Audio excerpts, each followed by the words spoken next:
OYO ஹோட்டல்ல வாலிபருடன் உல்லாசம். திடீரென குழந்தைகளுடன் என்ட்ரி கொடுத்த கணவர். அரைகுறை ஆடையில் சுவர் ஏறி குதித்து ஓடிய மனைவி. வைரலாகும் வீடியோ.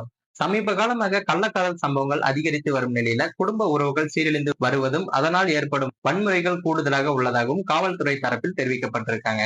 குறிப்பாக பாத்தீங்கன்னா ஓயோ ரூம்கள்ல இளைஞர்கள் மற்றும் சிலர் தவறான நோக்கங்களுக்காக பயன்படுத்துவதாக தொடர்ச்சியான புகார்களும் எழுந்திருக்கு. இதையடுத்து ஓயோ ரூம்கள் தொடர்பான பாதுகாப்பு விதிகளில் மாற்றங்கள் கொண்டு வரப்பட்டுள்ளது. இருப்பினும் இவை குறைந்த வாடகை, தனியுரிமை, சுலபமாக பதிவு ஆகிய காரணங்களால் மக்கள் மத்தியில் தொடர்ந்து அதிகமாக பயன்படுத்தி வருகிறாங்க.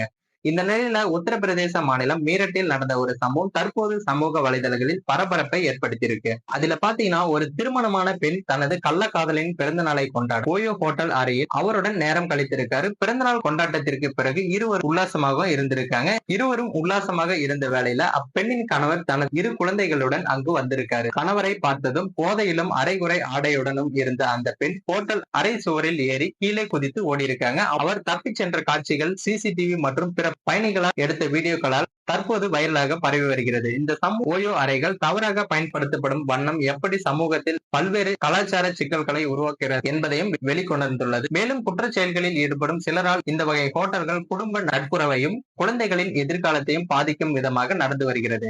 சம்பவத்தில் தொடர்புடைய நபர் மீது போலீசார் விசாரணை நடத்தி வருகிறாங்க என தகவல்களும் வெளியாகியிருக்கு. இந்த சம்பவம் சமூக ஒழுங்கு மற்றும் குடும்ப ஒற்றுமையின் மீது கேள்விக்குறிகளையும் எழுப்பும் வகையில் பரபரப்பை ஏற்படுத்தியிருக்கு. மேலும் இது போன்ற சம்பவங்களை உடனுக்குடன் தெரிஞ்சுக்க மறக்காம நமது சேனலை சப்ஸ்கிரைப் பண்ணுங்க. வீடியோ பிடிச்சிருந்தா மற்றவங்களுக்கும் ஷேர் பண்ணுங்க.